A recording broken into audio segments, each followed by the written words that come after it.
قاتل ہو تو فولاد ہے مومن.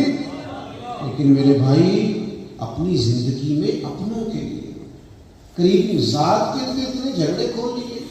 اور اچھی طرح سے یہ بات سمجھ لیں، جن کی طبیعتوں پر حضور کی محبت کا غلبہ ہو گیا تھا انہیں ویسے لڑائیاں یاد نہیں، ان کو تو فرصت ہی نہیں تھی.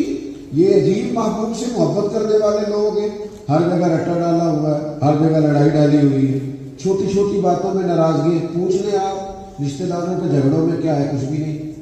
بہن بھائیوں کی لڑائیوں میں کیا؟ کچھ بھی نہیں. دوستوں کے درمیان بس کسی نے آ کے دراڑ پیدا کر دی، کوئی ایسا مسئلہ نہیں. اگر سچی محبت کرو مدینے والے محبوب سے. پھر تو ترغیب و ترہیب میں حدیث ہے، نبی پاک علیہ الصلوۃ والسلام نے مسجد شریف میں بیٹھے ہوئے فرمایا جو اپنے رشتہ داروں میں سے کسی سے ناراض ہے میری محفل سے اٹھ کے چلا جائے.